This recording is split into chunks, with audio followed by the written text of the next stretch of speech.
Halo Konteners, kembali lagi di Redaksi Kontan Podcast Insight. Kali ini kita akan ngebahas soal royalti musik yang kelihatannya berisik di ruang publik ya. Dan di samping saya sudah ada Mas Hafid. Ya, apa kabar? Mas Fari, apa kabar Mas Fari? Baik. Bang Markus, apa kabar? Baik, Mas Ajis. Baik selalu ya. Baik selalu. Ini soal royalti musik banyak ditulis di Kontan dan beberapa hari terakhir menjadi konsumsi publik juga royalti musik yang kemudian merembet ke industri, kemudian ke usaha-usaha yang lain ya. Dan terakhir kita dengar kabar ada beberapa pengusaha yang dipersoalkan secara hukum karena royalti musik. Ini mungkin bisa diceritakan nih Mas Fahri di Kontan. Itu fokus di tulisan soal royalti musik ini udah sejauh mana ya? Ya, kalau dari redaksi sih kita mengangkat soal royalti ini berefek seperti apa terhadap industri. Ya. Karena beberapa industri kan merasa bahwa musik itu bagian dari keseharian industri mereka. Ya. Sebagai pelengkap. Nah, jika mereka memutar musik dan akhirnya bermasalah, mereka kan juga pasti akan mengamankan bisnis mereka. Nah, makanya jadi dari sisi Kontan ini menyorot bahwa bagaimana sistem royalti ini bisa menyenangkan semua pihak. Gitu loh. Dari sisi musisi, dari pelaku industri, dan juga dari sisi pemerintah sebagai pihak yang akan memungut royalti. Jadi seperti itu. Dan dampaknya terakhir ada satu perusahaan yang bahkan pemiliknya menjadi tersangka. Iya, betul kan sebenarnya kasus hukum ini justru yang jadi trigger ya untuk menjadi heboh di luar dan merasa bahwa aturannya mungkin harus diperbaiki atau sistemnya mungkin diperbaiki. Jadi kalau dari sisi pengusaha sebenarnya kan dari awal mereka adem-adem aja nih kan soal royalti. Namun belakangan mereka gara-gara ada kasus hukum, mereka mempermasalahkan bahwa wah, kalau satu pihak aja bisa kena, nanti bisa ngerembet ke yang lain nih gitu. Jadi mereka ada ketakutan atau kekhawatiran dari pelaku usaha bahwa mereka takut ada kriminalisasi atau masuk ke ranah pidana yang sebenarnya sih enggak yang masuk ke ranah pidana ya sebenarnya. Ini kasus perdata iya. Dan akhirnya dampaknya adalah mereka tidak mau memutar musik. Nah, iya, jadi solusi paling instannya adalah mereka menghentikan memutar musik gitu. Dan itu kan sebenarnya pengaruh ke konsumen mereka juga akhirnya nanti kan. Mas Markus, sebenarnya aturan pembayaran itu bisa dijelaskan tuh. Berapa tuh per tahunnya mereka harus bayar tuh? Jadi gini, sebenarnya sih memang tuh aturan tuh sudah ada ya, aturan tentang tarif royalti. Nah, kalau sebelumnya kita tarik ke belakang lagi, kasus heboh yang salah satu perusahaan tersebut, itu sebenarnya kan kalau kita tarik ke belakang itu ada kayak semacam konflik juga tuh antara pencipta lagu sama musisi. Oke. Nah, itu konflik itu tercipta itu membuat mungkin ya pandangan kami ya, membuat sebagian orang tuh sadar gitu loh. Wah, ternyata musisi bisa buat pendapatan juga nih. Nah, itu mungkin yang berusaha dicari-cari, termasuk juga yang pengolek royalti ini, mencari-cari siapa aja yang dalam tanda kutip tuh yang belum membayar royalti tersebut. Karena memang kalau lihat dari aturannya itu di undang-undang hak cipta yang tahun nomor 14 tahun 2014 itu kan sudah dijelaskan di aturan turunannya itu. Jadi pengelola itu ada lembaga LMKM yang sebagai pengolek tarif royalti. Di situ sih sudah jelas sebenarnya ya. Maksudnya ada beberapa kategori bisnis, mulai dari hotel, kafe, restoran, sampai karaoke, sampai juga buat hajatan, konser, itu semuanya ada gitu loh. Maksudnya tarif-tarifnya itu mungkin bagi pengusaha mungkin sudah apa mereka ya, karena mereka kan sudah aware, sadar bahwa kalau misalnya saya bisnis yang berhubungan dengan musik, maksudnya musik, berarti saya harus membayar kewajiban, dalam arti adalah royalti. Nah, ini mungkin yang membuat kasus yang salah satu perusahaan restoran itu mencuat itu kemungkinan karena apakah mereka lalai atau gimana dalam melakukan kewajiban ini. Dan saya setuju juga bahwa penerapan aksinya itu yang melibatkan penegakan hukum yang tidak seharusnya berada di ranah tersebut, yaitu pidana. Pidana ya masuknya. Nah, ini yang membuat kalau kayak semacam ketakutan gitu ya bagi para pengusaha untuk katakanlah melakukan kewajibannya. Karena kalau lihat dari aturannya, kewajibannya itu sudah di situ sudah dijelaskan berapa tarifnya. Ya. Misalnya nih, saya ambil contoh aja. Karena kan dengan adanya kasus tersebut jadi membuat banyak banget kedai-kedai kopi atau kafe-kafe yang sunyi senyap. Nggak ada lagi musik. Nggak ada lagi musik kan. Oke. Jadi kita ke sana ya udah dengerin ya udah adem-ayem aja. Kalau misalnya dengan musik ya udah pakai gadget masing-masing gitu kan. Oke. Nah, ini membuat kayak semacam apa ya? Kayak ya sunyi gitu tanpa ada ini. Ini juga di bis tuh. Nah, di bis juga Ya, nanti bisa jadi tuh. merembet ke bis Nah, tuh. benar. Karena kalau saya sempat menghitung ya, misalnya nih, Mm-mm. ada suatu kita punya kedai kopi. Ya. Kedai kopi itu katakanlah kita punya katakanlah 50 kursi. Ternyata itu aturannya itu menyebutkan bahwa kalau khusus untuk kafe yang kafe itu hitungan itu adalah per kursi. Per kursi. Nah, ini beda lagi nih hitungannya nih, beda lagi dengan Oke. dengan yang pusat belanja nih. Katakanlah 50 kursi ya. Ya. Nah, itu ternyata tuh tarifnya itu kalau nggak salah satu kursi itu 60.000 60.000 per tahun ya. per tahun. Oke. Jadi kalau dikalikan katakanlah 50 itu si pengusaha itu membayar 6 juta. Gede ya. Oke. Cuman jangan salah, itu per tahun. Nah, itu mungkin harusnya sih sudah bisa diantisipasi ya oleh si pengusaha ini dalam hal mereka ini katakan melakukan ya kayak budgeting anggaran, masukkan biaya-biaya operasional di dalam anggaran mereka. Nah, ini mungkin apakah saya sih yakin bahwa ini sudah masuk anggaran atau mungkin ada juga yang alpa gitu. Oke. Karena mereka tuh masih belum tahu dengan adanya aturan ini. Menurut saya sih begitu ini ya, apa kondisinya. Jadi kondisinya seperti itu ya. Ya. Artinya sebenarnya pengusaha itu selama ini juga sebenarnya sudah banyak yang membayar, tapi juga Ya. memang yang ditugaskan untuk melakukan collecting itu LMKM. Ya, betul. Nah, terakhir kan LMKM Mas Hafid itu diminta untuk diaudit. Iya. Karena ada satu kasus satu seorang penyanyi ya atau pencipta lagu itu dibayar hanya 750.000. Iya. Nah, ini kan menjadi persoalan nih, Mas Iya, Hafid. iya. Itu apa? Menyambung ini dulu ya obrolan Mas Fahri sama Markus tadi. Jadi sebenarnya kayaknya ada dua sisi sebenarnya yang membuat royalti ini menjadi rame. Yang pertama mungkin momentum bisnis yang tidak pas. Artinya kondisi bisnis sekarang kan lagi lesu nih. Ya. Tiba-tiba pelaku industri khususnya yang skala UMKM karena beban tarif royalti itu kan sama aja. Ya. Yang UMKM maupun pengusaha besar tuh sama-sama Betul. besaran Tidak tarifnya. dikategorikan. Dalam kondisi bisnis yang sedang sulit, daya beli lemah, ini kan pungutan baru. Buat mereka ini akan menjadi beban baru kan. Mungkin baik itu pengusaha yang bergerak di sektor kuliner, Ya. Hiburan lah ya. Ya. Termasuk pengusaha bis dan segala macam tadi ya. Yang kedua mungkin sosialisasinya juga ini yang kurang LMK ini ya, lembaga manajemen kolektif ya namanya. Jadi ya betul. Jadi makanya tiba-tiba pelaku usaha kan banyak kasus yang memberikan testimoni, ada pemilik hotel di mana tuh tiba-tiba dikirim surat, Kaget mereka ya. LM kaget, Iya. betul. Ditagih royalti sekian, dia merasa tidak pernah mutar musik tersebut misalnya. Iya. Kelakuan mereka kan, atau kalaupun mereka memutar musik tiba-tiba muncul tagihan begini kaget karena memang artinya ini kan sosialisasinya juga sebenarnya yang kurang. Sebenarnya kebijakan ini mungkin bagus untuk mengapresiasi karya seni ya, hak cipta. Betul. Cuman dua hal itu, kondisi bisnis yang mungkin kurang pas, sosialisasi yang minim. Yang ketiga mungkin tadi menyambung pertanyaan Mas Ajis tadi, persoalan mekanisme kerja LMK ini betul. yang banyak musisi yang mempertanyakan mekanisme mereka cara mengutip, membagi dan mendistribusikan warna komposisi. Karena kan ada 3 komponen yang menerima ya. Ya. Itu ada komponen Artis. pencipta, perform, Ya. sama produser apa kalau nggak salah ya kan.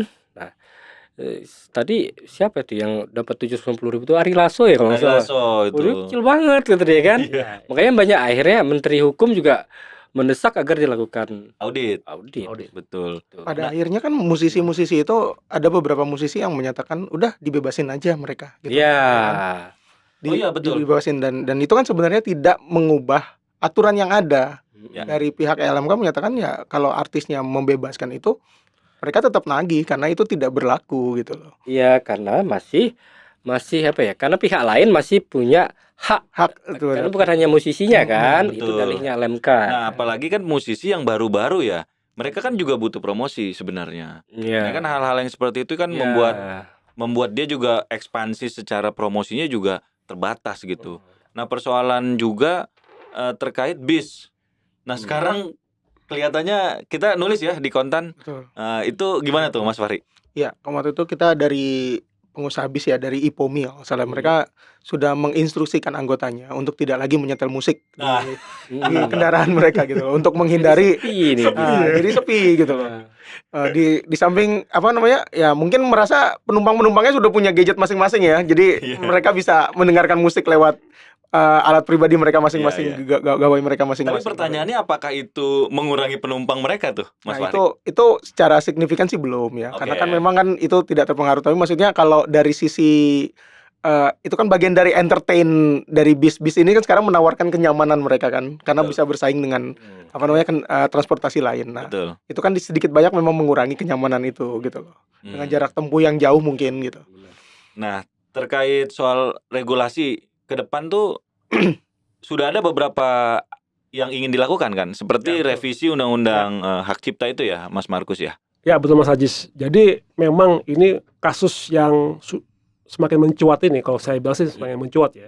Karena lagi-lagi saya bilang itu karena ini awalnya adalah perseteruan nih antara musisi dengan pencipta lagu yang Ya. awal itu merembet akhirnya mengarah ke perusahaan dan akhirnya juga mengarah juga ke efek-efek lainnya lagi sampai pengusaha bus ogah mutar musik lagi. Nah ini membuat akhirnya wakil rakyat kita tuh terbangun. Yaudah deh, mari kita untuk membereskan masalah hak cipta ini. Jadi kalau nggak salah ini sih perkembangan terakhir ini kan sudah ada kesepakatan ya antara musisi, pencipta lagu dan juga wakil rakyat, termasuk juga dari yang LMKM ya untuk membahas revisi undang-undang hak cipta tersebut. Nah, memang ini diperlukan sih karena memang sekali lagi bahwa musik ini kan selalu berkembang, dalam arti berkembang itu platformnya. Betul. Jadi nggak platform digital terus berkembang ya. Ini membutuhkan suatu aturan yang jelas nih seperti apa mekanismenya untuk masalah pembagian royalti. Nah, Komnas sempat menulis ya bahwa memang ada beberapa poin-poin yang bakal dibahas di revisi undang-undang tersebut. Yang misalnya aja masalah ini perkembangan konten digital. Nah, memang sih bagus bahwa parlemen tuh bakal melihat kira-kira konten-konten mana yang bisa melanggar hak cipta. Nah, ini bakal di take down nih. Oh, jadi konten-konten yang endorse gitu ya, yang menggunakan musik, Betul. itu juga nanti kena. Bisa kena. Oke. Bisa kena nih. Cuman tuh perinciannya kita belum tahu ya, karena itu hanya masih gambaran, masih bentuk poin-poinnya. Nah, kalau menurut saya sih mungkin ya konten-konten yang jadi kita mungkin ya kita mungkin tidak sembarang lagi kita katakanlah membuat konten dengan musik yang seolah-olah kita nggak tahu. Nah, itu bisa melanggar hak kita tuh. Memang sih kalau nggak salah di YouTube juga di media sosial juga sudah ada ini ya pilihan-pilihan musik yang katakanlah apakah itu copyright dan bebas copyright. Nah, mungkin arahnya ke arah sana yang konten digital. Artinya kan nanti itu akan dikenakan ke platform. Betul. Sebagai pengguna, sebenarnya sudah sudah disediakan oleh platform. Nah, platformnya sebenarnya yang mestinya harus membayar kan kepada pencipta lagu dan nah ini musik. Mungkin perlu ada aturan teks lagi nih karena ini baru dasarnya itu yang poin pertama tuh. Nah yang kedua ini masalah ini nih kalau nggak salah masalah pembagiannya lagi-lagi nih pembagian. Nah ini terkait dengan LMKN nih. Pembagian adilnya ini nih antara tadi beberapa pihak tuh antara musisi, pencipta lagu sama yang komposer bukan komposernya perform ini maksudnya termasuk juga industri ini. Nah itu pembagian seperti apa? Nah ini karena apa? tadi adanya platform digital ini membuat agak-agak gimana perhitungannya, apakah perhitungan yang dilakukan sekarang ini yang sudah ada di LMKM itu apakah masih relevan nggak dengan kondisi sekarang? Betul. Karena gini, karena ada permintaan dari, kalau nggak salah, dari pengusaha hotel. Mereka itu keberatan kalau misalnya itu mereka membayarnya itu per bangku misalnya. Oke. Karena kan nggak semua dia sih Terisi. terisi. Oke. Jadi gimana nih, kan nggak semua nggak terisi. Misalnya dia punya 100 kursi, Ya. cuma terisi 10. Nah, itu Oke. gimana tuh? Kan mereka merasa nggak adil. Karena Dan kan bagaimana mengawasi kursinya itu terisi Nah, juga kan iya. sulit juga susah kan? juga. Makanya itu perlu suatu mekanisme antara pengawasan. Jadi sistem keadilan itu harus diperlukan di situ. Itu pengusaha sih minta kayak gitu, mintanya mereka sih komitmen, saya akan membayar, cuma yang adil dong. Oke. Nah, kenapa ini mencuat lagi?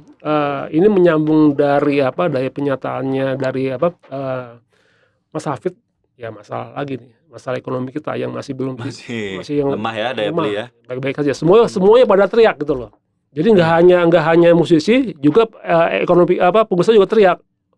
Mereka pasti nggak bakal mau mengeluarkan biaya lebih. Iya. Yang menurut mereka itu bukan hal yang utama gitu loh.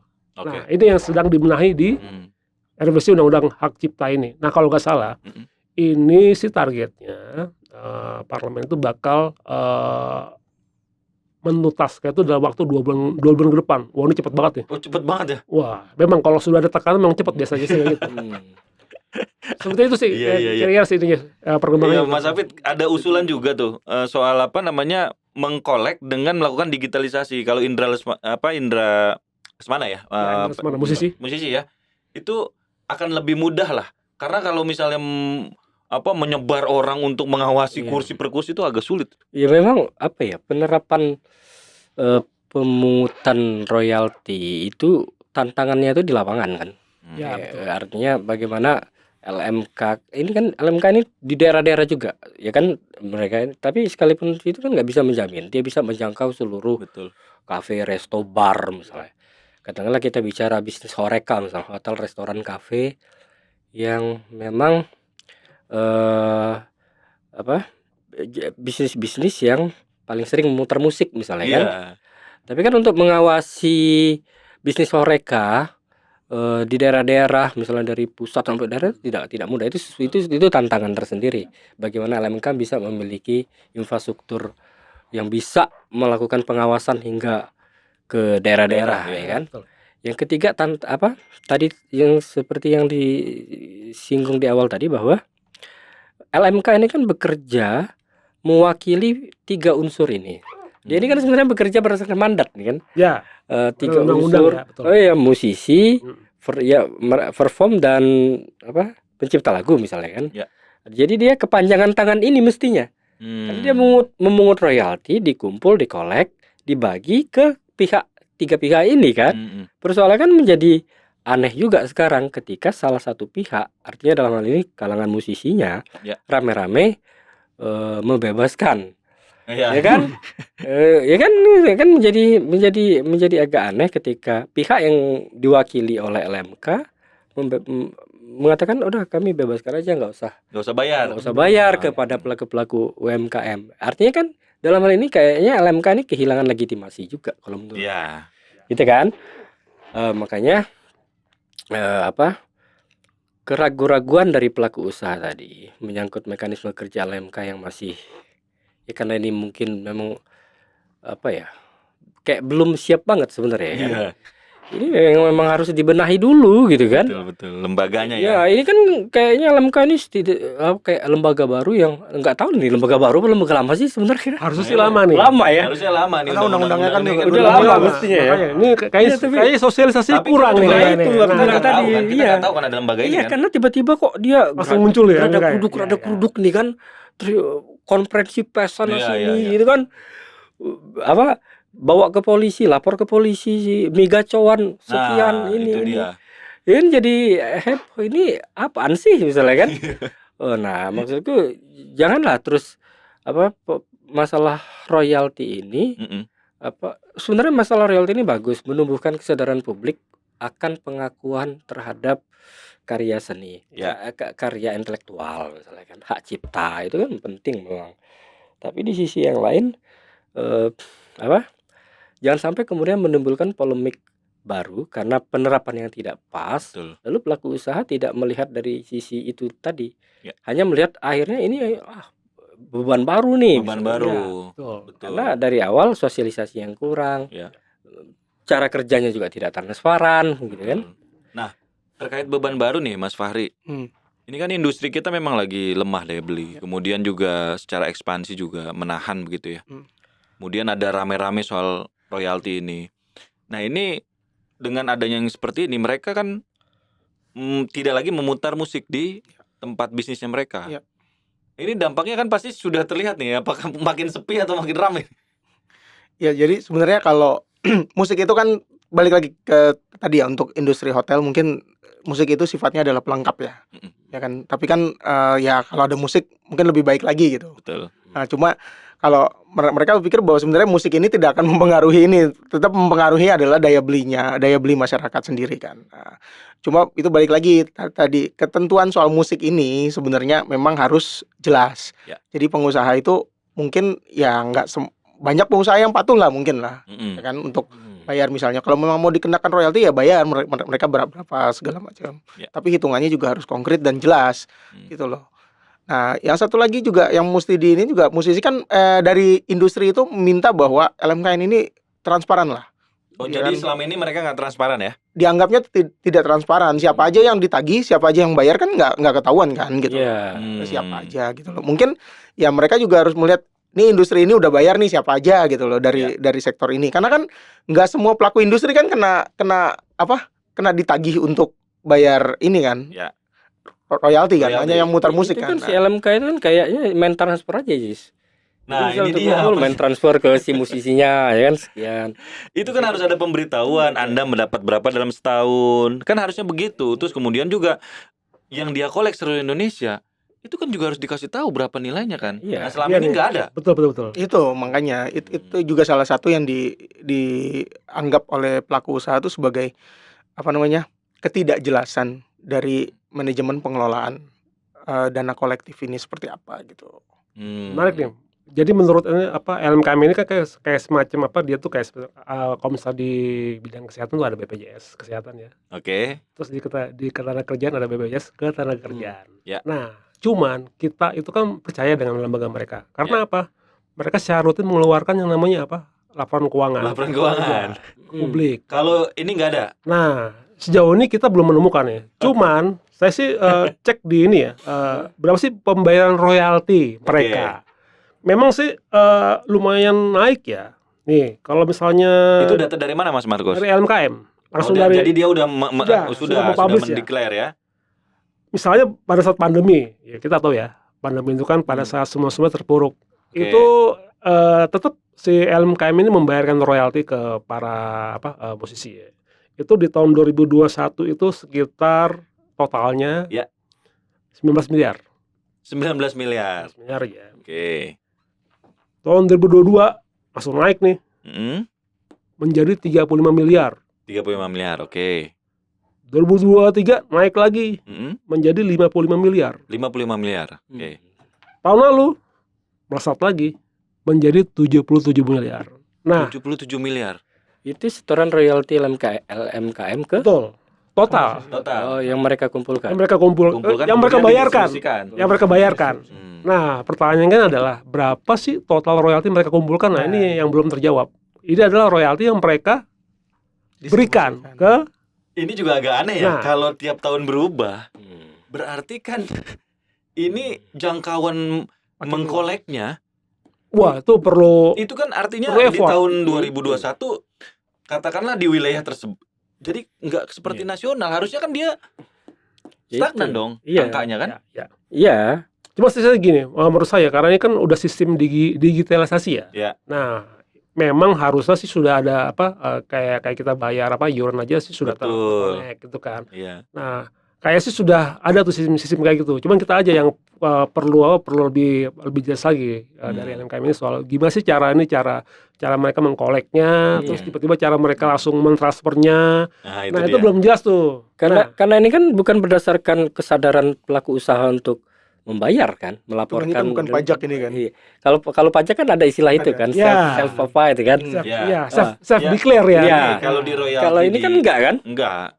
Kalau ini kan di royalti kayak misalnya di royalti pertambangan misalnya, begitu dia jual dia bayar royalti. Ya. Nah, kalau ini kan begitu musik diputar, Iya, bayar royalti. nah, bayar royalti. Nah, persoalannya mengawasi musik diputar di horeka-horeka ini kan. Nah, ini dia. Nah, Jadi masalah. Makanya, iya kan, apalagi memang masih simpang siur sih dari awal. Kayak misalnya awalnya hajatan juga nanti mau Ini mau lebih ngaco dikenakan lagi. royalti kan waktu itu, terus dibantah oleh Menteri Hukum kan, Betul. bahwa yang dipungut royalti hanya pemutaran musik diperdengarkan di ke tempat-tempat yang sifatnya Komersial. komersil. Iya. publik. Kalau hajatan kan sifatnya individu, tidak komersil, tidak iya. dikenakan. Nah, tapi kan artinya ketika muncul perdebatan ini kan menunjukkan bahwa Betul. masih multitafsir awalnya Iya. nih regulasinya. Betul. Hajatan digunakan apa enggak sampai kemudian menterinya harus meluruskan. Betul. Karena memang pada dasarnya yang memutar musik itu pasti dikenakan kan pada dasarnya kan seperti itu ya. Ya, itu Sebenarnya ada. sih, Kan ya. seperti itu kan. Sebenarnya sih gini ya, ini LMKM sebenarnya sih membuat kalau misalnya ini benar dijalankan ya, membuat tuh industri yang dia memutar musik itu sebenarnya itu tenang. Karena apa? Mereka tuh udah nggak perlu pusing lagi ngurusin Royalti. mereka harus bayar royalti kemana. Cukup ke satu lembaga ini aja. Karena apa? Oke. Kita kan bisa bisa memutar lagu segala macam. Mau tuh lokal, luar negeri, semua hal tuh bisa bebas. Yang penting kita udah bayar royalti. Nah, persoalannya adalah yang menjadi keluhan dari industri. Itu masalah ininya, hitung-hitungannya nih. Jadi masalah besar kecilnya ini nih yang membuat mereka Oke. ini Ya, keberatan artinya gitu. PR-nya itu Nah, ini PR ini nih PR-nya yang perlu di mungkin dicari. termasuk tarifnya ya. Titik tengahnya seperti apa? Ini lagi sedang yang sedang dibahas ya kalau nggak salah di revisi tersebut. Ya baik perhitungan dari sang pencipta dan Ya. pemusiknya, kemudian juga orang yang dikutip Betul. royaltinya. Ya. Kalau tadi kan dibilang Pak Markus kalau kita baca data ya untuk restoran kafe itu royalti pencipta itu 60.000 Ya. per kursi per tahun. Hmm. Terus kemudian kalau bar, bistro itu 180.000 per meter persegi. Ya. Jadi memang ada Perbedaan di, ya, memang, di betul. perhitungan-perhitungan seperti ini. Ini ada per meter persegi, Ya. ada per kursi. Kursi. Gitu. Memang sih kalau lihat dari itu kan memang sih yang paling gede memang pusat belanja ya. Oke. Karena mereka kan luasnya tuh itu semua. Misalnya dia ada 10.000 meter persegi yang dia operasional ya itulah beri. Iya. Padahal itu bukan tenan semua ya. Dia harus bayar situ ya karena kan musik semuanya kan pada dengar semua tuh. Apalagi itu ya Mas Fahri di Iya. di mall sepi kan? Iya, betul. Yang rame di kulinernya aja. Karena mall kan banyak rojali kan. masih disuruh bayar royalti gitu. Yang paling aneh itu yang bis itu. Saya nggak habis Iya, pikir iya. tuh kalau itu mestinya sih nggak usah lah kalau Ya, bis ini iya, kan. karena akhirnya mereka ketakutan semua Iya. kan. Selain nanti takut kayak kasus migacoan apa kan. Dihitung, dikalikan, tiba-tiba keluar tagihan nominal sekian. Nah, Kayak gitu loh. yang pertanyaan kan apakah anggota LMKN itu ada di bis itu gitu kan? Apalagi dia selalu ikut kan gitu ya? Pertanyaan kan Iya. seperti itu kalau Iya. bicara soal Makanya bisnisnya. aku membayangkan cara kerja LMKM Cara kerja, itu betul. gimana itu loh. gimana? Untuk bisa memaksimalkan tangannya lah istilah Ya. menjangkau Bahkan seluruh. mungkin mensosialisasiin juga siapa aja sih isi dari LMKN ini sih Iya. isinya kan Itu bahwa aja belum pernah di ya kan nggak semua masyarakat mungkin Iya, tahu gitu mungkin loh. tahu. Siapa Dan- aja sih yang dan ini? apakah dia Ngerti, mengerti ya. soal musik? Sebenarnya di situ Ya kan. Itu apa gitu kan. Nah, terakhir Mas Fahri, Kontan akan terus mengawal pemberitaan soal royalti musik ini? Tentunya kita akan terus mengawal sampai regulasi ini selesai dan ada kejelasan soal aturan nanti ke depannya seperti apa. Karena kan ini ya akan menimbulkan perdebatan ya kalau memang nggak selesai-selesai ya nanti ya. Betul. Istilahnya jadi nanti adalah ketidakpastian nanti industri tiba-tiba kena lagi lah atau kayak gimana gitu. Jadi memang ya industri merasa bahwa kepastian hukum itu menjadi hal yang sangat penting. Mas Markus, 2 bulan Ya. menyelesaikan undang-undang hak cipta ya, Revisi maksudnya. revisi. itu kemudian banyak perbedaan, itu bisa itu kira-kira? Kalau kalau janji dari DPR itu 2 bulan, ya harusnya bisa ya. Karena biasanya kalau misalnya ada push dorongan dari publik, itu biasanya tuh parlemen kita tuh bakal bekerja dengan efektif dan efisien kok. Oke. Ya. Ya, dan Kontan akan terus mengawal ini ya Pasti akan terus kita kawal. terus. Mas Hafid, Iya. gimana soal royalti ini sebaiknya? Iya, intinya memang masih banyak PR yang harus dilakukan dari sisi regulasi. Ya. Revisi Undang-Undang Hak Cipta tadi harus memuat banyak hal ya. Ya. Termasuk mungkin soal tarif royaltinya juga jangan sampai memberatkan pelaku UMKM. Ya. Kemudian terkait dengan infrastruktur dan cara kerja, mekanisme kerja si lembaga pemungut ini ya kan. Iya. Mekanisme kerja mereka di dalam mengumpulkan, membagikan, transparansinya itu Ya. yang harus diketahui oleh semua pihak, terutama tiga pihak yang mereka wakili tadi, musisi, pencipta yang perform, jangan menimbulkan justru sangka. Betul. Misalnya bagian saya kok cuma dapat segini, ini itu itu dia. Nah, yang ketiga sosialisasi, artinya edukasi seputar royalti ini harus terus digalakkan. Jadi LMK ini jangan hanya getol di penagihan, tapi harus juga kuat melakukan Betul. edukasi tentang royalti ini kepada masyarakat luas, khususnya pelaku usaha. Setuju. Oke, terima kasih teman-teman sudah bicara soal royalti musik yang kayaknya mudah-mudahan dalam 2 bulan terakhir ini masih akan gaduh gitu ya, masih akan berisik. Tapi semoga industri kemudian juga pemusik juga bisa mendapat solusi yang baik dari persoalan royalti musik ini gitu. Baik, Kontaners, saya Aji Susaini, host di podcast Inside Kontan bersama teman-teman wartawan Kontan senior yang sudah membahas soal royalti musik. Sekian, kita akan berjumpa lagi di Inside Kontan podcast berikutnya. Keputusan bisnis terbaik datang dari data, bukan tebakan. Mudah berlangganan Business Insight dengan subscribe with Google.